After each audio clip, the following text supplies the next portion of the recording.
So, this week's Parashat Yitro.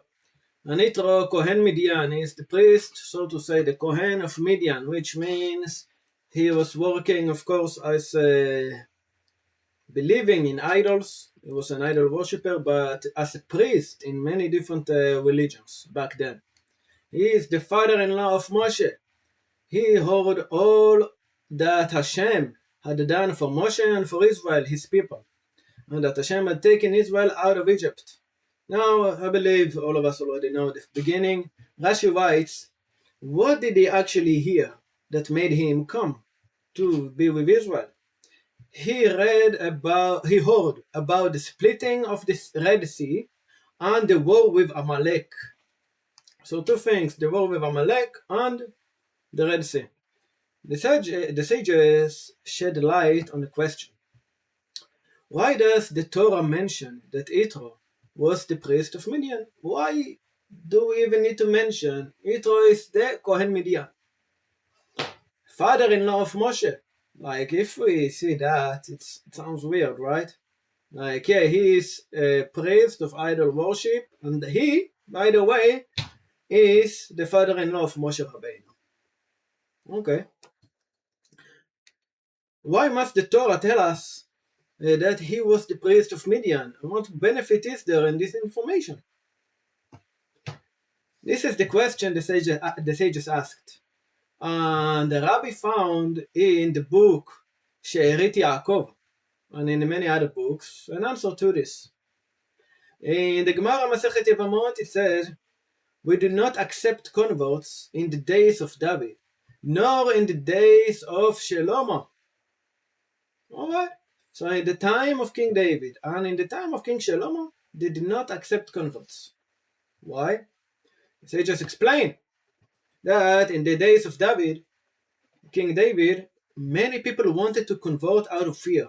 Alright, so because they feared Israel, because Israel won the wars and all of that, they fear of them. And to convert to Judaism out of fear, it's not a true conversion.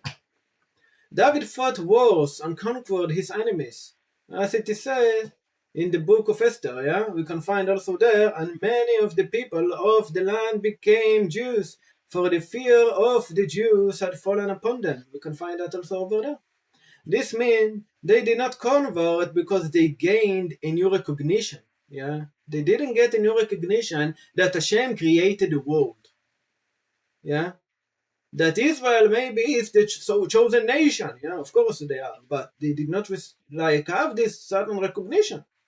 Maybe even that the land of Israel is promised to Israel. All right, they converted for one reason: they feared the Jews. They saw that the power of Israel was so strong, therefore they converted. That was in the days of King David. On the other hand, in the days of King Shlomo, it is written, and the land was quiet for 40 years. There was no wars. It was the finest period Israel has ever had. The best time Israel has ever had is in the time of King Shlomo. Therefore, people came to convert because Israel was at its greatest height. Yeah, that has been the greatest until after the Mashiach will come, the Yamot Mashiach. Then that, of course, will be better than the time of King Shlomo. But back then, everyone came to see what Israel was, and everyone ascended to the Beit HaMikdash to pray. Right? Israel was in the most elevated state it had ever known.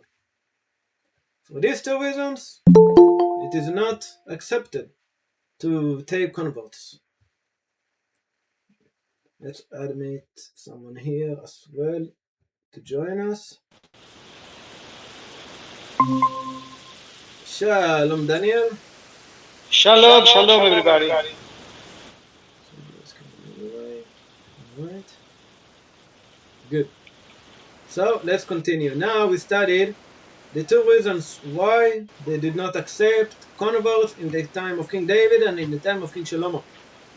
If so, how could it be that King Shlomo converted Pharaoh's daughter, right? You remember that? Why do we talk even about converts, by the way? Because now this is Yitro, this is Matan Torah, our parasha, yeah? But earlier we just said, the sages told us they do not accept converts in the time of King Shlomo. On the other hand, King Shlomo converted Pharaoh's daughter. He married her. If we do not accept converts in the days of Shlomo, why did he accept Pharaoh's daughter? And not only accepted her, he even married her in the end. The answer is simple. This principle, that we do not accept converts in the days of King Shlomo applies only to those who come for benefits. But someone whose social and financial status is already high, who has no need for financial advantages, such a person clearly comes for the sake of heaven. Usually, out of a genuine belief. Pharaoh's daughter had no financial problems. She converted because she wanted to convert. She did not need any benefits. Therefore, Shlomo accepted her. Alright, this is good. This is understood, right?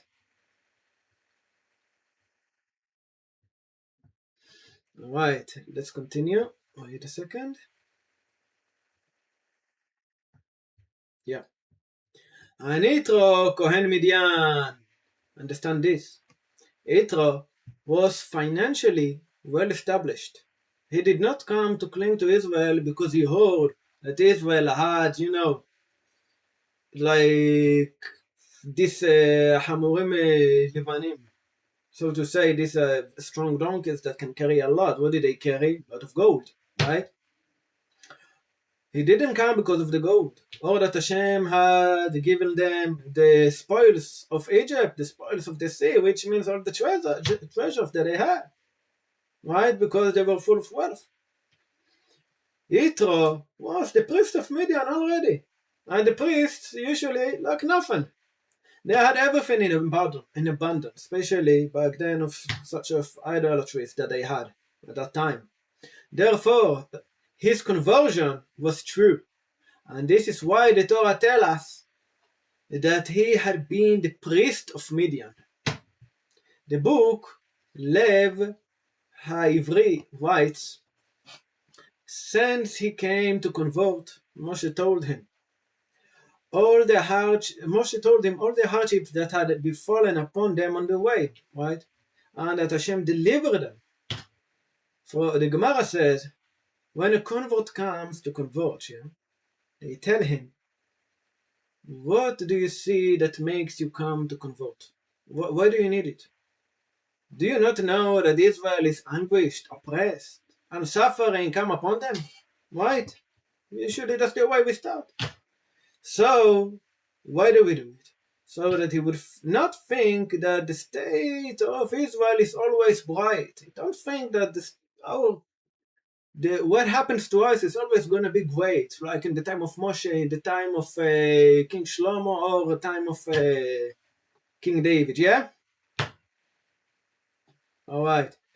There are ups and downs. Sometimes Israel is at the top, sometimes at the bottom. He should not think that he is converting because this is the best place in the world, right? He should not think that there are no sufferings and no troubles. Therefore, Yitro heard. What Yitro heard that made him come? The splitting of the Red Sea and the war with Amalek. Alright, he heard those things going well for Israel. Hashem split the sea for them. They defeated Amalek. All the Amalekites fell. Who were there? He might think this is Israel's permanent state, Is Israel going to fall down again? Israel, how could he know, right? He sees Israel getting better and better. First of all, the 10 plagues in Egypt, and then splitting of the sea, and then the war with Amalek, even they won. Amazing. Now Moshe tells him, no, you should know that all the hardships that befell them on the way are also part of becoming a covenant. All right.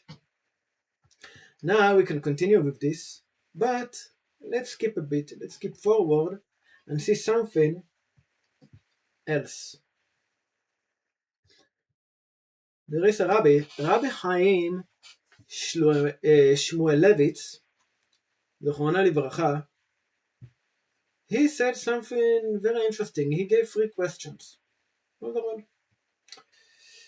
In the Gemara, Masechet Yoma, over there it said, David sinned with 2 sins. King David had 2 sins, and was not removed from kingship. Right? King David received the Melucha, even though he had 2 sins. It was not removed from him. Whereas King Shaul sinned once and was removed from kingship. Interesting. King David 2, Shaul 1, and then for Shaul, right away, they take him out. The Gemara asks, what did King David do? King David sinned in the matter of Uriah, and he counted Israel. These are the 2 things King David have done, and from that came a plague upon Israel. These 2 things, if you know the story, great. If not, let's keep it for now. So again, the 2 things is the matter of Uriah, that he caused him in a way to die a bit early, or he was involved in it, let's say. Number 2, he counted all of Israel, which we do not count Israel, all of them. Shaul sinned once and was removed. What was that? What sin was it? Sin of Agag. Shmuel Hanavi told King Shaul to kill all of the Amalek. Right? Again, we go through Yitro, now we continue with Amalek. Not to leave any of them alive. Shaul left Agag alive and left the sheep. He returned, and Shmuel said to him, what is this? Shaul said, I did exactly what Hashem wanted. Shaul asked, what then is this sound of a sheep? So Shaul said, I had pity on the sheep. Because of that, he was removed from kingship. The kingdom was taken away in that moment spiritually from Shaul. And then we know it was given to King David. The Gemara asks, why do you say that because of this he was removed from kingship? King Shaul had another serious thing, right? There is another very serious sin that King Shaul did. He killed all the Kohanim of Nov. It was a city of Kohanim. Unfortunately, King Shaul killed all of them. Now that's already 2 sins. Alright? So why not say that Shaul also sinned with 2 sins? And then he was removed from the kingship. Everybody follow? Good. The Gemara answers, wherever it is written in the prophets that he was removed from kingship, the statements appear only in connection with the episode of Agag, right, the king of Amalek. As it is said, I regret that I have made Shaul king, Hashem says. But regarding Nov, the city of the Kohanim, such a statement does not appear. So far are the words of the Gemara. Amazing. Frightening. The Tosfot Yeshani asks a question. There is another story. Before everything mentioned in the Gemara. And that is the story. And in that story, yes, it is written that Hashem had already rejected King Shaul from kingship. Why then does the Gemara not bring that earlier story? We will not enter now the full story of it, but you can see in first book of Shemuel, chapter 14, you can read it there. Immediately after Shaul was appointed king, the Philistines heard of it and began coming to wage war against Israel. Of course, again, if Israel have something, somebody come to make trouble. Shaul came. Wait a second, let's see here. Okay. Shaul came and asked Shmuel Hanavi, tell me, what should I do? They are coming against us like the sand of the seashore, right? Like a whole hayam. What should we do? Shmuel Hanavi told him, you do nothing. Wait here. You prepare an offering. Build an altar. I will come. We will slaughter it. Offer the sacrifice. And only then begin the battle. No battle plans, stuff like that and so on. What? First of all, we're going to make a sacrifice. Wait for me. And then it's going to be the battle. You should not begin the war until I arrive to offer the burnt offering. Shmuel Hanavi tells him. Shaul said, fine, okay. And he went to the Michmash. And he went to the place, okay, where the battle occurred. Shaul ascended and waited for Shmuel Hanavi to arrive. As it is written, Shaul chose for himself 3,000 men of Israel, and 2,000 were with Shaul in Michmash. And the Philistines gathered to wage war against Israel. 40,000 chariots, 6,000 horsemen, and people as numerous as the sound of on the seashore. Like sand, millions of soldiers gathering to fight Israel. Israel stands on top, the Palestinians below. And they say to Shaul, well, let's start, give us the signal. King Shaul say, no, we wait. Wait for what? Shmuel Hanavi must come to offer a sacrifice. Okay. The battle is about to occur and everybody delay. It's stressful, The prophet says that meanwhile Israel was hiding in caves and cliffs. Shaul waited 7 days. And Shmuel Hanavi did not come. 7 days waiting, Shmuel Hanavi did not come. And the people scattered away from him. And Shaul said, bring near to me the burnt offering and the peace offerings. And he offered the burnt offering. That's it. King Shaul did it. He takes the offering, slaughter it, begins receiving the blood. All right. And it was as soon as he finished offering the burnt offering, just when he finished, behold, Shmuel Hanavi came, and Shaul HaMelech went out with him and blessed him. Shmuel Hanavi says, what have you done? I told you that until I slaughter the offering, you may not begin the battle. What have you done?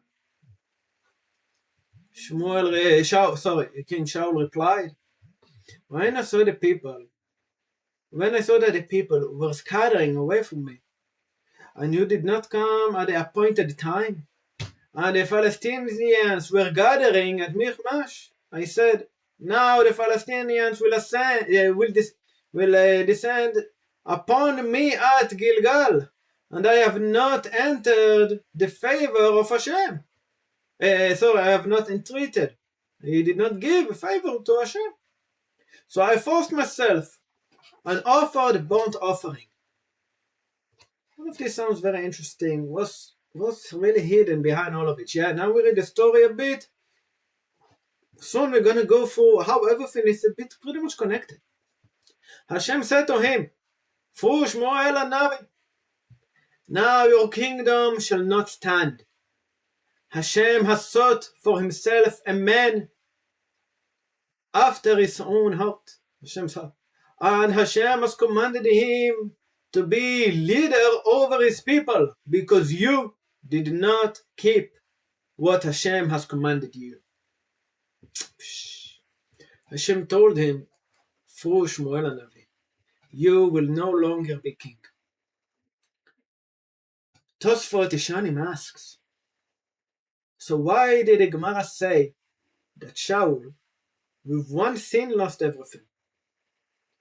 If we have another story, this one what we just read, where he sinned by offering the sacrifice at Michmash before Shmuel arrived, right? So we find many different parts with King Shaul. What's going on here? Tosfot answers, Shaul was rejected from the kingship by himself, personally, in the story of Michmash. But in the story of Agag, he was rejected together with his descendants. What does it mean? King Shaul, okay, he can be rejected, but his descendants can continue to be kings. But now in the story of Agag, he was rejected with his descendants.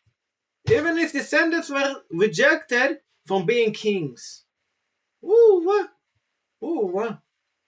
The Gemara was searching for the place where he and his sons, his descendants, were removed from kingship, from the Melucha.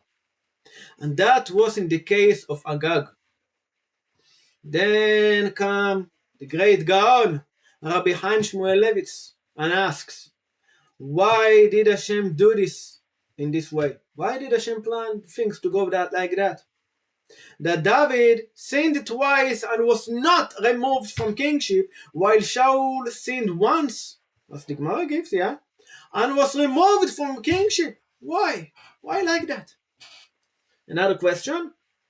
Chazal say that Moshe Rabbeinu prayed before Hashem 515 prayers in order to enter the land of Israel.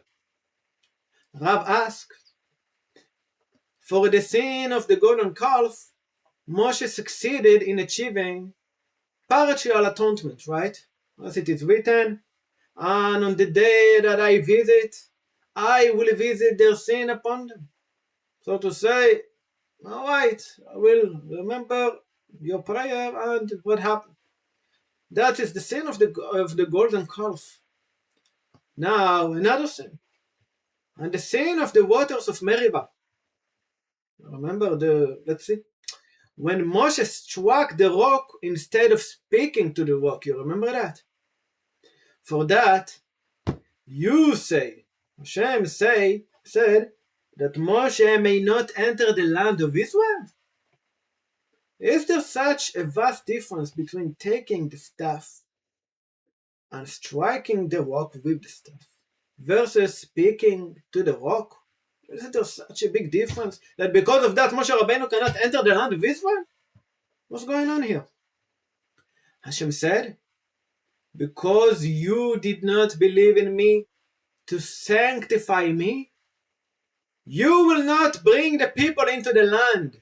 That's what Hashem said to Moshe Rabbeinu. Why? The sin of the calf, idolatry. Moshe achieved forgiveness for it. On the day that I visit, I will visit their sin upon them. That sin was forgiven. Later, they died, that generation, the men, right? Died for the sin of the spies. But his sin, hitting the rock, for that he could not achieve atonement? Moshe Rabbeinu? He managed to save all of Israel in the golden calf, but for himself he cannot. What's going on here? What was the great claim against Moshe? And the fourth question, the Gemara says, the prophet Yeshaya ben Amos came to King Hezekiah and said to him, set your house in order, for you will die and you will not live. You will die in this world and you will not live in the world to come. Chas v'shalom. Again, why does it say twice? You will die and you will not live. Yeah, which means it's repeating itself. Why does the prophet need to repeat itself? What's going on here?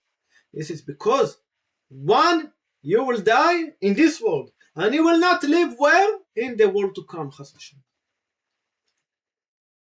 Hezekiah asked him, what have I done? What have I done? Yeshaya answered, you did not marry. Because you did not marry, you will not live. You will die and you will not live. He said, but I did not marry because I saw through the divine inspiration, yes, Ruach HaKodesh, that I will have an evil children. Evil children would come for me. Menashe, who would place an idol in the sanctuary, who would fill Jerusalem with blood from mouth to mouth. That is why he did not marry. So I did not marry because I did not want because I did not want evil children to come for me. It sounds actually good, right? Like, good reason. Still, Yeshaya said to him, wait a second. Yeshaya said to him, you need to do what Hashem commands. Okay? You do what Hashem commands. What you want, do not do. Don't do what you want, what you think is correct and is better. You need to do what Hashem commands. Hashem commanded Pirya and Revia that we all need to try and have kids. That's it. You marry. And whoever Hashem wants to come from you will come. And nothing you will do change that. Because Hashem is giving down the soul. The father and the mother gives the body, but Hashem gives down the soul. Therefore Hashem will choose who will come from you. We need to remember that. Right? For example, Hashem chose that from Moab, Ruth, a Moabiyah, will come. For example, yes, why did Hashem do it in this way? Why specifically Hashem gave that soul over there? Similar to here, right? Why does Hashem chose him that he will have an evil child to bring such a soul? Yeshaya said to him, sorry, we went through it, yeah. Rabbi Chai, yes, there was a question, wait a second. Comment, a question, go ahead. Let's see.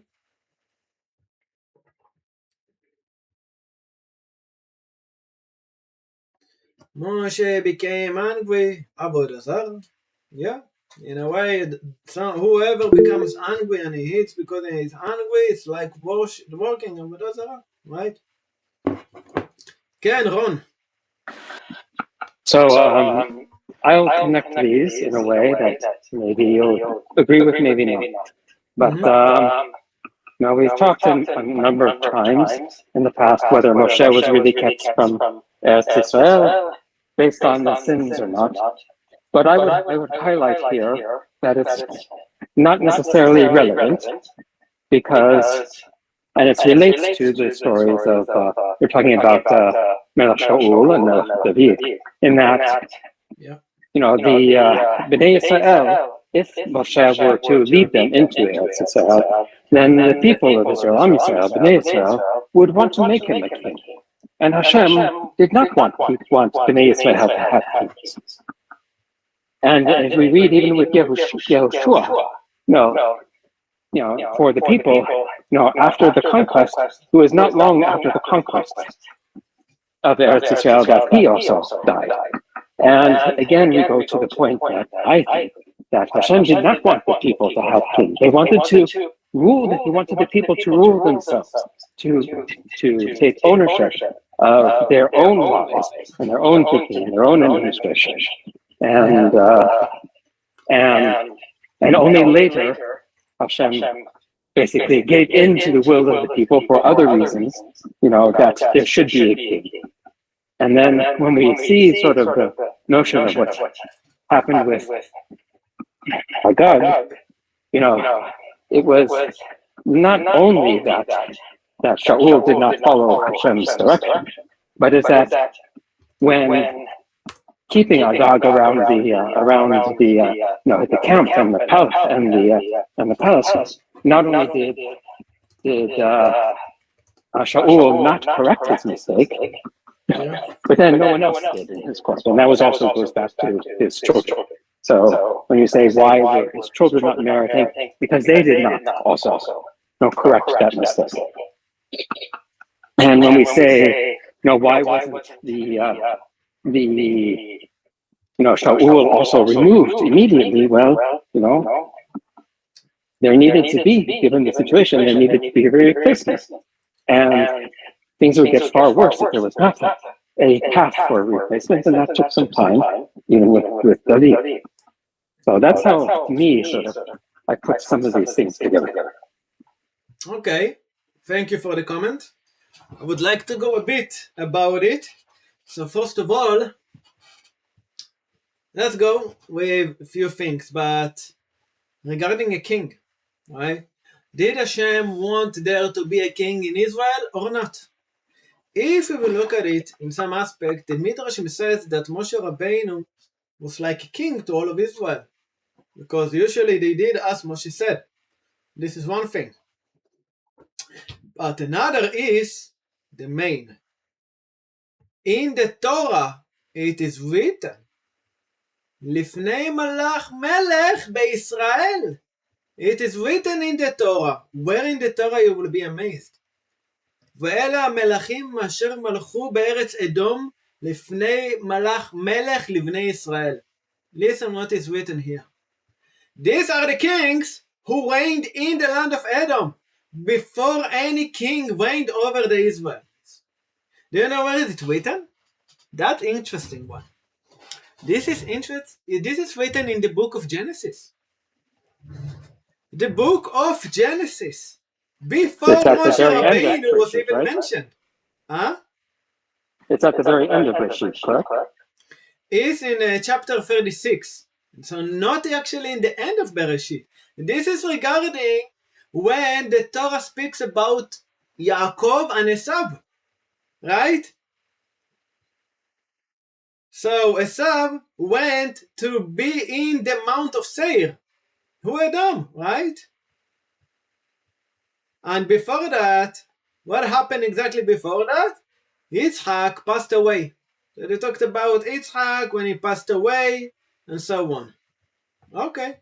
Later on, after we are finished to talk about the kings of Esav, that are future to descend from him, what do we have? וישב יעקב בארץ מגורי אביו בארץ כנען, פרשת וישב. Then we only start to talk about Yosef. But people, look at this point. This is very interesting. In Genesis, it is already mentioned. Alright, before even Yosef went down to Egypt, before this is mentioned. What is mentioned over there? The kings that will rule in Edom. Right before a king will rule over Israel. לפני מלך מלך לבני ישראל. We see here two things. One, there will be a king to Israel. Hashem wants it. Two, they state here what is the future kings going to be. Why do I say it like that? Because that part of the Torah, when was it written? When Moshe, when all of Israel got out of Egypt, right? They went to Mount Sinai. When they were in the wilderness before the second year and all of that, yeah? Moshe Rabbeinu started to write the Torah, and little by little Moshe wrote the parts of the Torah, and in the end of the 40 years he threw them all together to make one Torah book. But when Moshe in the beginning started to write down the Torah, he wrote the book of Genesis with the beginning of Shemot, of Exodus. Oppa! Over there it is already written, first of all, who are going to be the kings in Esau. Secondly, a king is destined to come in Israel. It does not say because Israel wanted. That's it. But the problem is, Israel, when they asked for from a king, from Shmuel Navi, give us a king, because in a way they wanted to be like all the other nations. That was the problem. That's the problem. If they want a king that will help them follow the Torah rules, that's great, that's good. A king, because the others also have, that's not what you should do. We need to be a nation, a light for all of the nations, for the other nations, right? Or Lagoim. So over here we have a problem. Regarding the amount of time, this is because how many times Yaakov bowed down to Esau. Therefore, with that and so on, that's how many generations went until there was actually a king in Israel. So even that was planned. If Israel would not have come to Shmuel Navi, either way, around the same time, King Shaul should have been the first king. Why? Of course, we studied that in the past. King Shaul come from, if I'm not wrong, it was from Benjamin, and King David come from Yehuda. Yehuda is the son of Leah. One part Leah receives, and whatever Leah receives, Rachel also receives. Therefore, Shaul, Benjamin is the son of Rachel. Rachel also received. She have one king, for example, yeah? Hashem made sure it's going to be fair. Alright, any comments?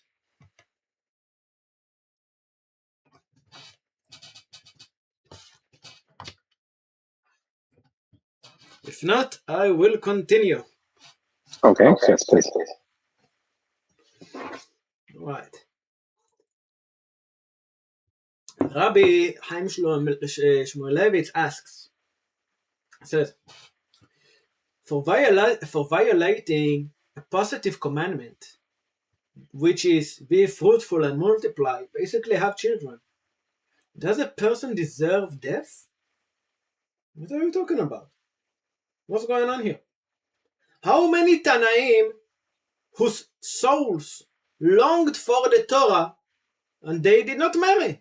We have such a thing. We can read it in the Mishnah, in the Gemara. So what is this harsh accusation leveled against Hezekiah? Okay. Now let's see with the answer. Little by little it comes. In the first of the 10 commandments, I know we go through different parts little by little, but we will see how they're actually connected together, okay? In the first of the 10 commandments, Anochi Hashem Elokecha asher asaytecha me'eretz Mitzrayim bebet avadim. I am Hashem who took you out of the land of Egypt, from the house of slaves. What is this commandment? The Ramban explains that this commandment is divided into 2 parts. We have 2 parts in this commandment. Number 1, I am Hashem Elokecha who took you out of the land of Egypt. This is the first stage. Second stage is from the house of slaves. Wait a second, somebody want to join?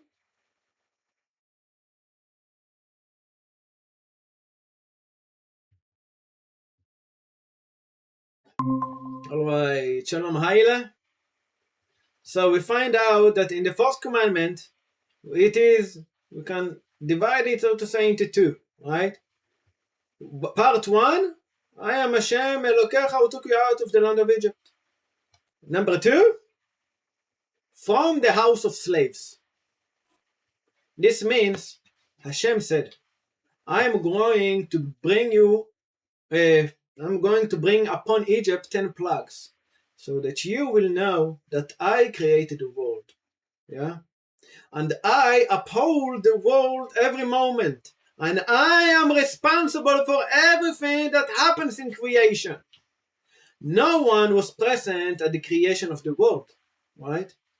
Adam was created and found everything completed. He was born on the 6th day in the 7th hour. And he found heaven and earth, fish, animals, everything already existed. Hashem said, in order that you know that I created the world, I will bring upon Egypt 10 plagues. The Megaleh Amukot. The Maharal writes in Gevurot Hashem that the 10 plagues correspond to the 10 utterances with which Hashem created the world. Aseret HaMa'amarot. If you know, 10 times Hashem said, and it was. For example, Hashem said, let there be light, and there was light. Hashem said, and it was. 10 times in creation, Hashem said, and it was. This corresponds to what?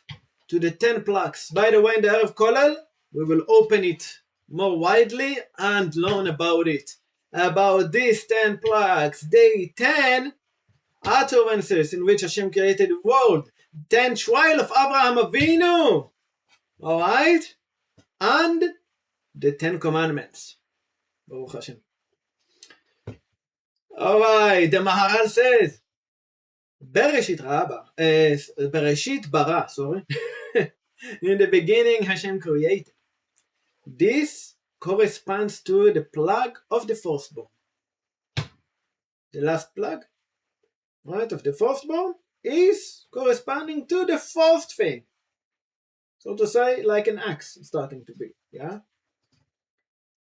Yehi or, let there be light. Hashem said, let there be light, corresponds to the plague of darkness. Second from the last, second from the top. Yes? Second from the last, the darkness is the 9th. Number 2 here is, Hashem said, let there be light. So light and darkness we see. Also it is written in the Torah that all of Israel had light in their dwelling places.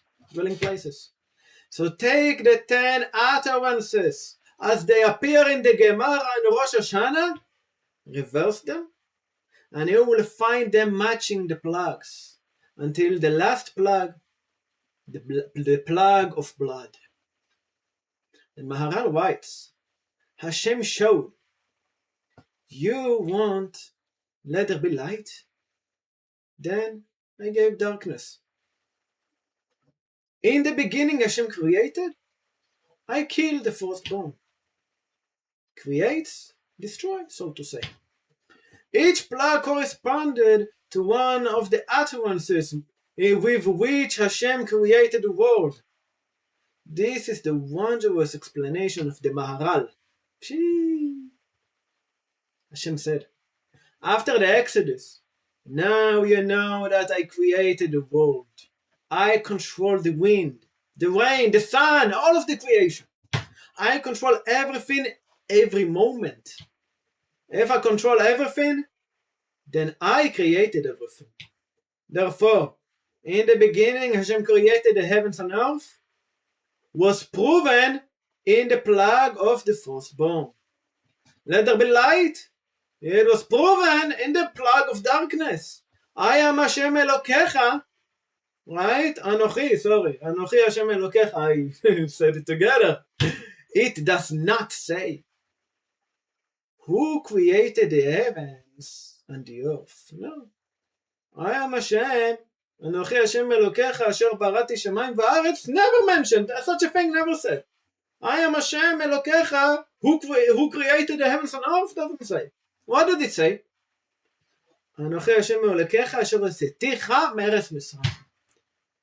I am Hashem Elokecha who took you out of Egypt, out of the land of Egypt. Why? I created the heavens and earth as I took you out of Egypt.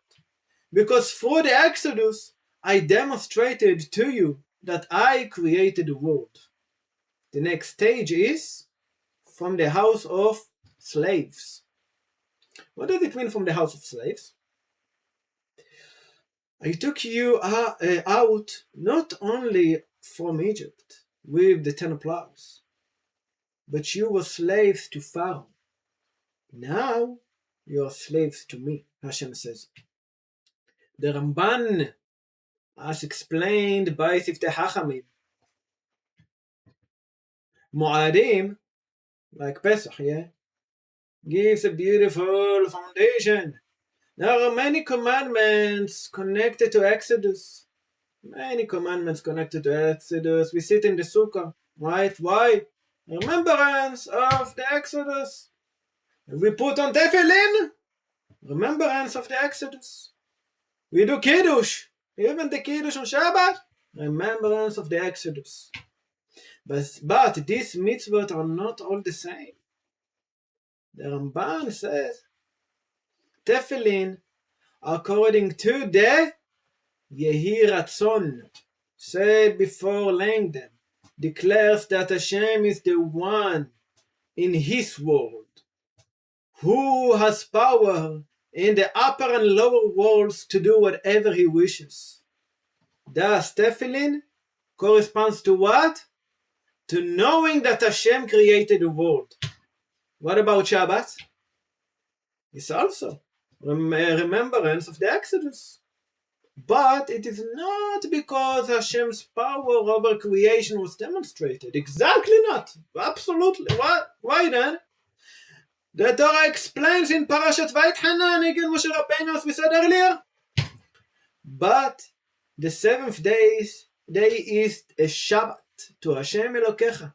You shall not do any work. You, your son, your daughter, your slave, your maidservant, your ox, your donkey, and so on. So that your servant and maidservant may rest just like you. You are my servants, and if you have a servant, it's the same thing. And you shall remember that you were slave in the land of Egypt, and Hashem Elokecha took you out from there with a strong hand and with outstretched arm, and so on and so forth. So therefore Hashem commanded you to make the day of Shabbat. Why do we keep Shabbat?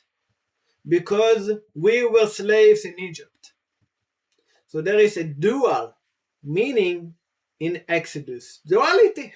The first part is to know that Hashem is primordial and created the world. The other part is that He took us out of Egypt from the house of slaves. Right? My friends, the Rabbi says, notice the following point before we begin trying everything together. Tying everything together. Here is a version of the Agada. Actually, you know what? This part, I believe we can skip it a bit. We don't have so much time today. And if anybody have a question, feel free to ask, okay?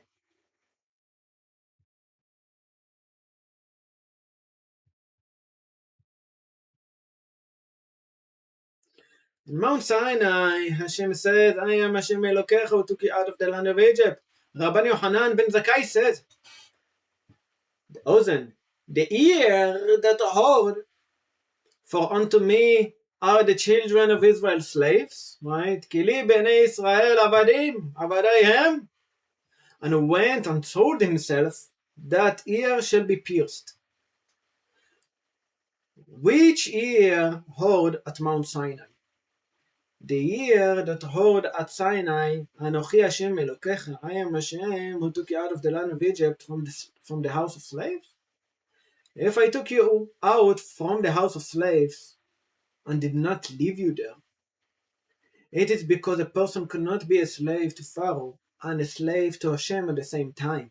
It's not possible to be a slave of Pharaoh and a slave of Hashem at the same time. To be a slave to Abraham and to a slave to Hashem at the same time, that is possible. With Abraham, Eliezer, we all know how it went, right? That is the meaning of Exodus from Egypt. What is Pharaoh after all? Paro, pera, an evil mouth. If this is so with Hashem helps, we will enter now a new idea.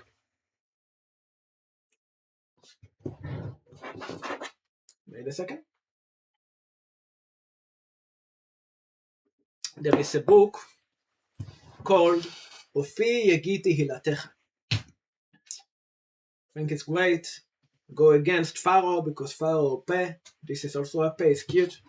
It says, only a Jew can be a slave of Hashem. Noah, the son of Noah, right? A non-Jew, who keeps the 7 Noahic laws, will never be called the slave of Hashem. If you want to check up who can be a slave, mentioned as a slave, Daniel.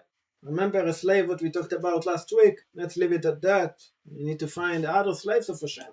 But overall, about this, sons of Noah, they are not mentioned, and they cannot be a slave of Hashem in the Torah. The Ramban writes and says, beware lest you forget Hashem, who brought you out of the land of Egypt from the house of slaves. Hashem Elokecha, you shall fear. We should fear Hashem, yeah? And Him you shall serve, and by His name you shall swear. He explains, what does it mean? Him you shall serve. That you should be at all times like a pure-cashed slave who serves before his master constantly. That he makes his master's work the main thing and his own needs secondary. Okay, what you need is a second thing in life. What Hashem wants, the first thing. For example, it can be sometimes quite hard. One of the things Hashem requires us to do is we need to study Torah day and night. What does it mean? Can you have a break? Maybe you can have a night as a break and you need only to study at daytime? No. It is written day and night. At least it's allowed to rest in order to study truly Torah. Alright? Until each one of us will manage to fulfill what is written in Pirkei Avot. All your deeds shall be for heaven's sakes. That even his bodily needs are for the sake of heaven, for the sake of Hashem, so that he eats and sleeps and does all his needs in order to sustain his body. Why? For service of Hashem. Alright? That is why we can sleep, we can eat and everything, because through this food, through that food, through this sleep, and through this and so on, we can continue to serve Hashem here in our world. A non-Jew who keeps the 7 Noahic laws is not thinking about Hashem in this manner, in this way. A Jew who goes to eat, what does he think? Baruch atah Hashem Elokeinu melech haolam. For example, שהכל נהיה בדברו. Right away, when we eat, first of all, who do we think about when we eat? Hashem. And then we eat. We go to sleep. What do we say? Master of the world, may I wake up early for Shacharit, prayer on time. For example, and even before we sleep, what do? We do Shema Yisrael, and even before Shema Yisrael, המפיל חבלי שינה על עיניי. All his bodily work is preparation for the service of Hashem. That is, Him you shall serve. That is how we fulfill these words. באותו תעבוד. ובשמו תשבע is another, but באותו תעבוד, Him you shall serve.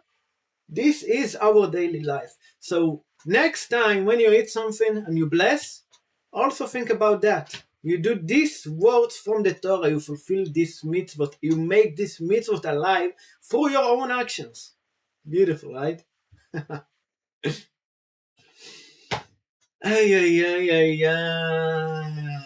If so, let's see what lies here. In next parasha, Israel will say, we will do and we will hear. נעשה ונשמע. What does it mean? We will do and we will hear. Hashem said, when Israel said, נעשה ונשמע, we will do and we will hear, Hashem asked, who revealed these secrets to my children? that the ministering angels use it. Who else says Na'aseh v'nishma? The ministering angels. Wow! Are you able to do? How can you first say we will do, and only afterwards you will say, and we will hear?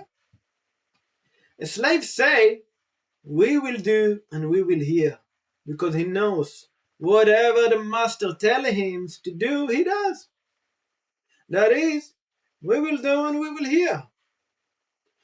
We will do and we will. Na'aseh v'nishma, we became slaves of Hashem. When Israel said Na'aseh v'nishma, with that we became slaves of Hashem. Beautiful. Exactly like an angel. An angel does precisely what Hashem tells him to do. Alright? A person does so too. When we accept Na'aseh v'nishma. Alright. Now let's put everything we studied up until now together. It's possible, Baruch Hashem. The people of Israel were in Egypt, and the bondage of mortar and bricks through that body through that their body became refined. Through that we became slaves of Pharaoh. We broke the body. Through that was repaired the filth of the serpent. I do not know if people understand what I mean when I say Zohamat Anachash. If you don't understand, it's okay. So to say, it's the filth of the snake when in the sin of Eve, right? The snake told her to eat from the tree and so on. So to say, he put something in her, some idea, some spiritual filth. Yeah, that's what I mean. And because of that, it has descended, continue to her children. I will not go exactly now about all of it, but Zohamat Anachash. Alright? Through the slavery of Egypt, Israel started to repair and be clean from this filth of the serpent. Zohamat Anachash. We mentioned that in the past, yeah? That impurity that the serpent, spiritual impurity, put within Eve. And it was cleansed at Mount Sinai. How? Why was it able to be fully clean? Because of the 400 years of slavery. Abraham, sorry, wait a second.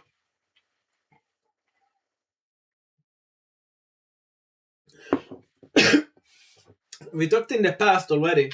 Abraham Avinu hears that his descendants are destined to be enslaved and suffer for 400 years. Hashem tells this to Abraham. But Abraham does not ask mercy for them, for his own descendants. But regarding the people of Sodom and Amorah, he asks, maybe there is 50, maybe 45, maybe.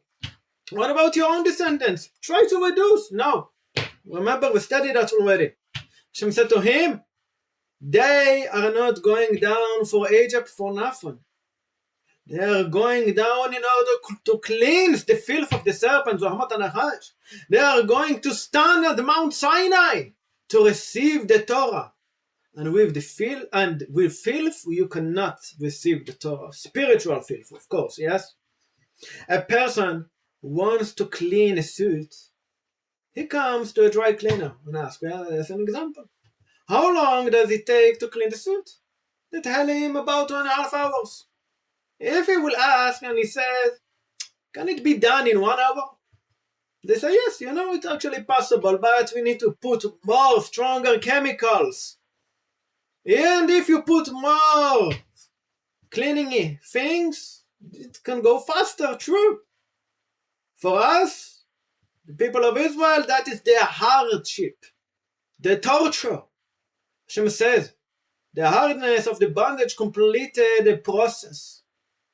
They worked faster, harder, and the difficulty completed what was lacking. Therefore, Out of the 400 years, it was possible to take them already after 210 years. That refinement, that refined them and purified them so that they could be in a state fit to receive the Torah. Alright? The thing a slave is forbidden to do. Up until now we understood, yeah? We are slaves of Hashem, understood the way everything comes. Now we just need to tie everything together, just like the Torah. There is something that a slave is not allowed to do. It's not allowed to make calculations in its own way. What does it mean, though? What does it mean? A slave... Wait a second.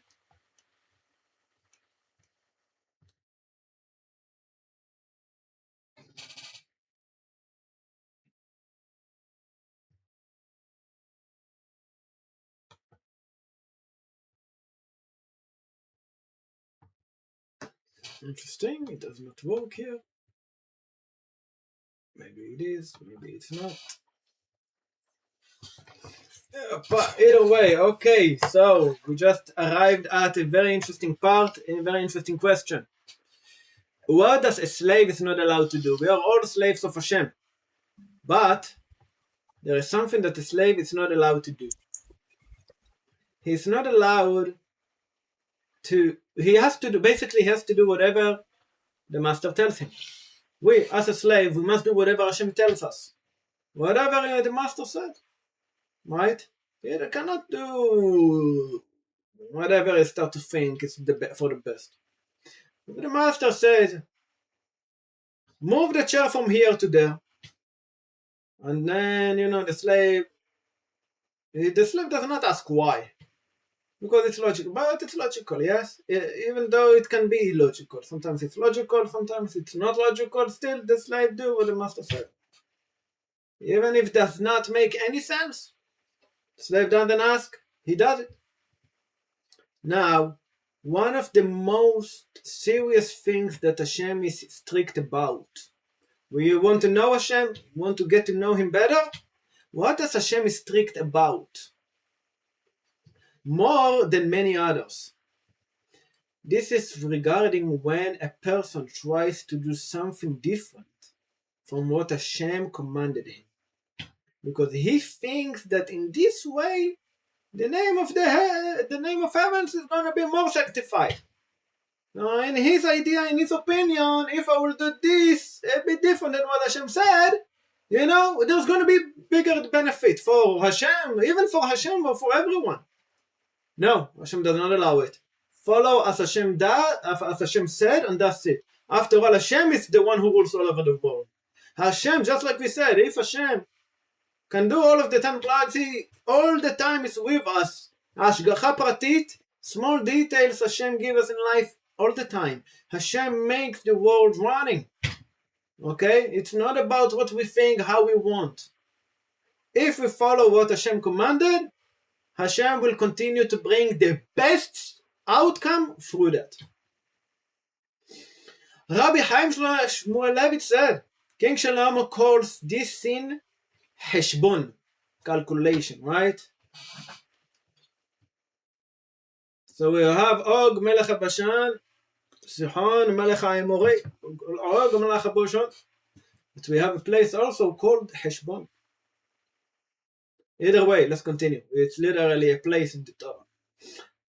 Hashem made man upright by the thought many calculations. This is in Mishlei written. Oh, sorry, Kohelet, I think.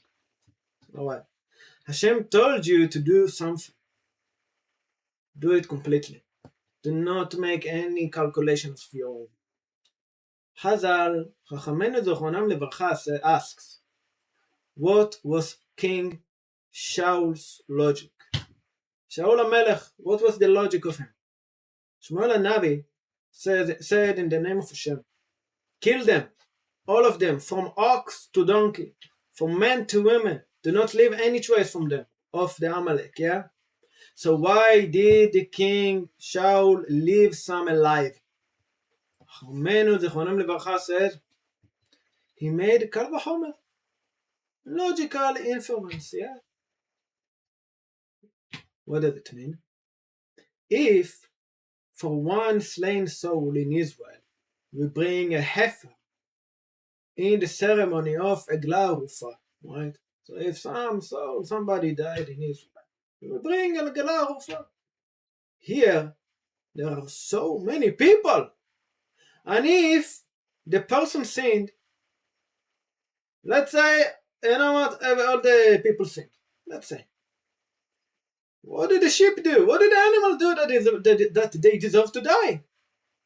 Let us bring them as sacrifices to Hashem instead of just killing them just like that. No benefit. Hashem said, do not be overly righteous. Al tihiyeh tzadik harbeh. Do not make such calculations of your own. Do what Hashem tells you. A tzaddik is a slave. Too righteous, too tzaddik, so to say. A person is one who makes his own calculation. That's what it means. Too righteous. Tzaddik harbeh. Don't do it too much. No. I don't want super righteous. I want a tzaddik. Not a tzaddik harbeh. I want someone who is a slave without calculations. Hashem said, will do. The people of Israel made the golden calf. They were fighting. Moshe Rabbeinu disappeared. So they were fighting. They made a calf to act as an intermediary between them and Hashem. They did not intend to rebel against Hashem. The Arab Rav danced, 3,000. But Israel did not. The people sought a form that would connect them to Hashem. The people, yes, these people wanted something that would connect them to Hashem. Hashem is willing to forgive the sin of the golden calf. Right? But what does he not forgive for? The sin of Mei Meriva. The water of strife. Moshe Rabbeinu, Mei Meriva. What's going on here? Why does Hashem not forgive for it? Rab explains, because that was a heshbon. Moshe did some calculation of his own. Yeah, some thinking extra that Hashem did not command. Maybe it's not this or maybe not that. What does it mean? Hashem said, I will show you which rock to strike or to speak to, right? Moshe goes out and the Erev Rav follows him. And they say, go on Moshe, hit the rock. Moshe says, wait, I am looking for the rock. They said, of course you are looking for the rock that you know will give water. Maybe from that specific rock, you know this rock will give water. Moshe said, you know what? Any rock you want, point at it, and I will bring water out from it. In the end, Moshe could not choose, right? Like Daniel said, Moshe became angry at that moment. He could not choose. He could not see the right rock, so to say. They chose for him.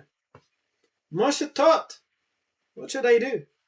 If I wait until Hashem shows me the rock, there will be no Kiddush Hashem, sanctification of Hashem's name. If I act now, it will be a greater Kiddush Hashem. Now, what happened? Moshe acted now. What happened after he struck the rock? The Yalkut Shimoni, Midrash says, very high Midrash. From all the rocks in the desert where they were, water became to flow. Not only from that rock. All different rocks, water came out of all of them.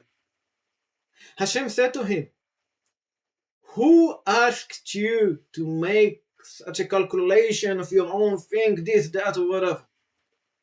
The Arab Rav said, what difference does it make what I say? Wait until I will tell you.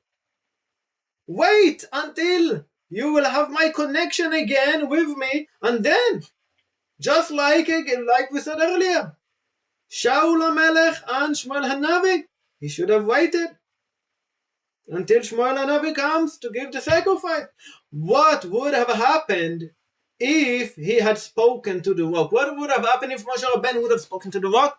The same thing, only without the staff. From all the stones, water would have come out without the staff. So what would the Erev Rav would have said then? That's the intention. What Hashem wanted. Moshe knows all the rocks.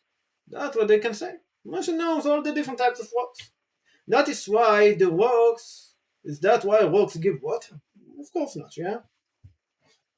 It would have been the same Kiddush Hashem. Even though Moshe can know all the rocks, still, suddenly you see all the rocks gives water. So what? If you hit that rock over there, 50 meters away, the rocks over there bring water, along with this one. What would Erev Rav have to say anymore? But what did Moshe do? Calculation. What should he do now? What would be a greater Kiddush Hashem? This one. So I want to show them, to prove to them. Yeah? In another situation, Hezekiah did not marry. Ben Azai did not marry. My soul, what did he say? What did he say? Ben Azai said, my soul desires the Torah. I want the Torah so much. Hezekiah said, if I do not marry, there would be a greater Kiddush Hashem. It would be a greater benefit for all of Israel. That's what he thought. What is this sin called? Heshbon. Heshbon. Human calculation against Hashem command. Again, there is a city called Heshbon. We need to open the whole file now and look what was so special, what was so weird about that place. Chazal said, the sin of Adam HaRishon was also a sin of Heshbon, of thinking too much. King Shlomo says, Hashem made men upright, but they sought many calculations. When Adam was alone, he did what Hashem told him.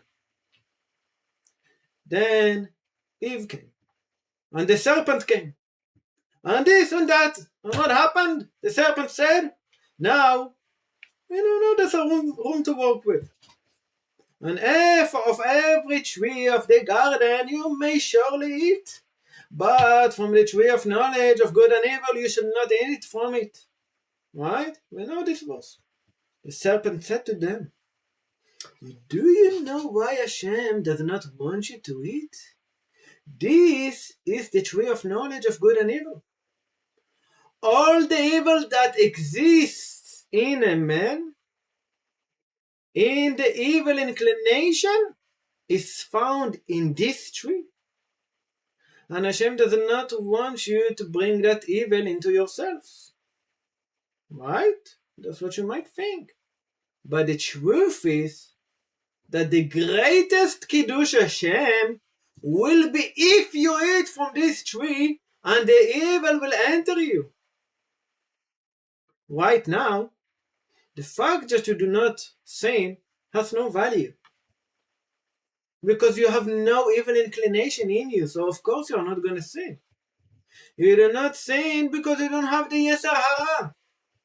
Bring the Yetzer Hara, evil inclination into yourself, and then overcome it.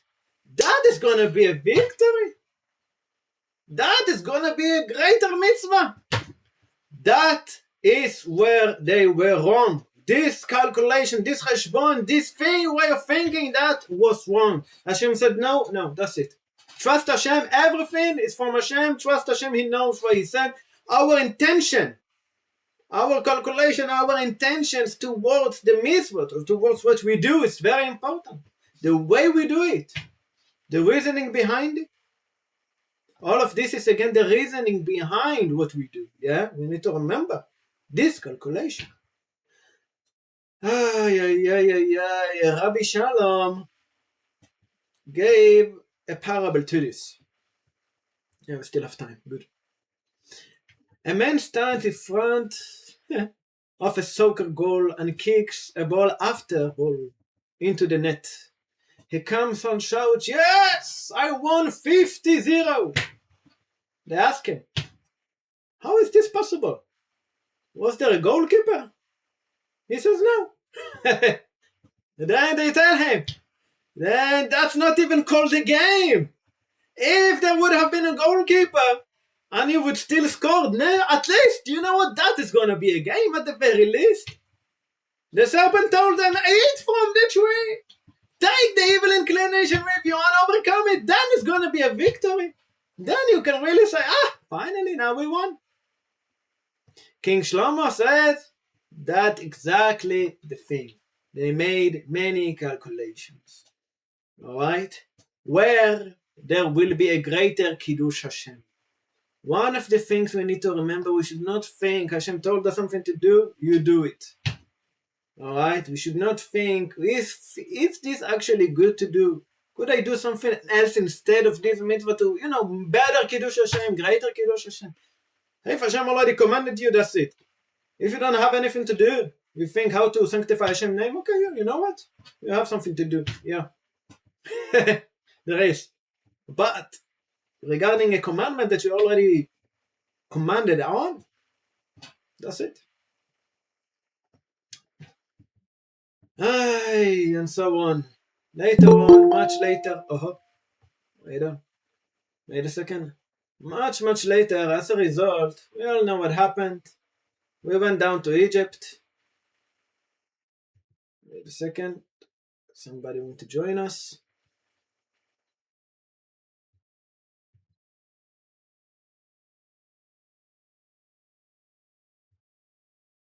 Did it work? Did it not work? Let's see.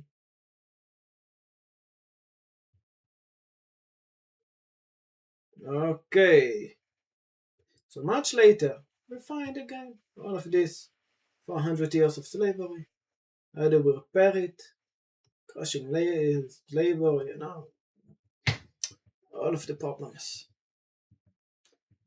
The slave did not say to Pharaoh, listen, maybe instead of bricks, we will make gravels. Something else, Anyone who said gravel got a blow to the head. A slave does what he is told. By the merit of the bondage in Egypt, they came out refined, so to say. Yeah. Whatever the master told them, they did. They came out of Egypt. Now, whatever Hashem will tell them, they do. You understand the logic? In this aspect, this is how they managed to overcome the Zohamat Nachash. Let's see. Comment. Gotta leave, guys. Alright, Daniel, take care. Have a good evening. Have a good day. Let's continue a bit longer. We still have a few things to go, and then we're gonna finish with a very nice thing. Hashem says to Moshe, Yitro, who was not a slave in mortar and bricks, cannot receive the Torah. Why? Because in order to receive the Torah, one must say, we will do and we will hear, and accept the slavery. Whoever did not serve as a slave cannot receive the Torah. I am not looking for someone who reads instructions. I want slaves who will do what I say without any further calculations. For the sin, for the first day of Adam Arishon began with the calculation, and that brought the filth of the serpent. Hashem doesn't want it again. Hashem says, I want slaves who will do what I say without any extra calculation. For that, they had to be in bondage of Egypt. Whoever was in mortar and bricks could receive an entry ticket to the event of Mount Sinai. Hashem says to Yitro, so to say, go home, so to say. You are not in mortar and bricks. You will not be able to say, we will do and we will hear. Because the filth of the nations of the world remains in you. Yes, like we said earlier, Yitro, Kohen Midian, rest of Midian. Only one who stood at Mount Sinai could cleanse it, and therefore, and in his joy, a stranger shall not intermeddle. Only the tribe of Levi and Israel, purified and refined, stood on hold the event of Mount Sinai. The Erev Rav did not stand as close and did not receive as Israel have received the Torah. Alright? Only those who were bondage of Egypt could. Alright. We understood a few interesting things now. And I believe there was a question. Yes. So at other times we talked about a midrash that said that the Leviim were not truly slaves in Egypt. So that would actually contradict this, saying, well, they should not, if they were not truly slaves in Mitzrayim, then they would not be receiving the same revelation. So I'm not sure I quite understand that, or how do we? Good. How do we? Are they just simply different opinions or approaches, or is there a way to connect? Good. That is why it is written, and it said, only the tribe of Levi and Israel, purified and refined. Even though you are correct, Ron, good job. The tribe of Levi were not enslaved in Egypt, right? But if so, how can they be, let's say, purified from this specific thing? Why were they not the spiritual aspect? Yeah, why the tribe of Levi was not enslaved in Egypt? This is because they continue to keep the ways of working Hashem, just like Abraham, Yitzhak, and Yaakov. Abraham worked Hashem,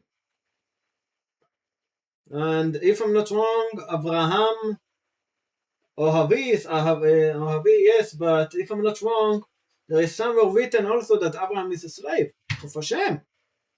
Alright? Yitzhak and Yaakov, of course, they work Hashem. The thing is, they continued. Levi continued to work Hashem. His sons continued to work Hashem. That is the main tribe who continued to work Hashem no matter what. To continue in this aspect to refine themselves, to purify themselves. Alright? Because like I said earlier, a slave of Pharaoh cannot now be a slave of Hashem. Therefore Hashem needs to take them out from being slaves of Pharaoh, and now they can be a slave of Hashem. But the tribe of Levi already had this quality in them. The tribe of Levi. You can find that through the Midrashim.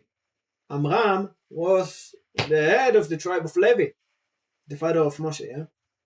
And when Amram divorced his wife, we find that all the other people divorced their wives as well.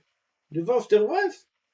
And later on, few years after, because of Miriam, he brought back his wife and married her. And all the Israel, they did the same. We see the tribe of Levi had influence and tried to help the Israelis. Alright? Now, the tribe of Levi continued to worship and work Hashem in the ways of Abraham, Yitzchak, and Yaakov, as it is written in the book of Exodus.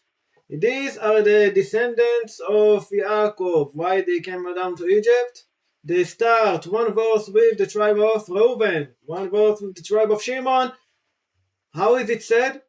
To their fathers' houses. Why? The same way their fathers used to work Hashem, that is the same way their descendants try to work. But Reuben only one verse, Shimon only one verse. They start to talk with Levi. All the rest of Israel is not even mentioned. With Levi, they start to talk about Levi many verses, and then Moshe, Aaron, and Miriam, and so on and so forth. Why? Because that's one of the proof they continue to be slaves of Hashem. So in this aspect, it's very interesting.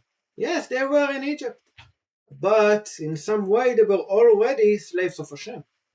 while the others accepted to be slave of a slave. What do I mean? The rest of Israel accepted to be a slave of Pharaoh. Pharaoh is a slave already to his own inclination. Pharaoh is a slave to what? His evil inclination. And that evil inclination is a slave of Hashem. Even he is a slave of a slave. And Israel chose, in the beginning, we need to study really good, and you can read it in Sefer HaYashar, how all of it started. How all of Israel, the rest of Israel, started to be slaves of Pharaoh. It did not begin, boom, just like that, one day, that's it. It had process, it had more and more and more and more until they were totally enslaved. Alright, it was a process.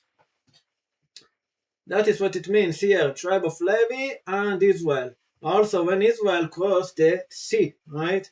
The Red Sea, wall from here, and then it is said in the Torah, Choma. The sages said it is written without a vav. Why? Because it's like a hammer, anger.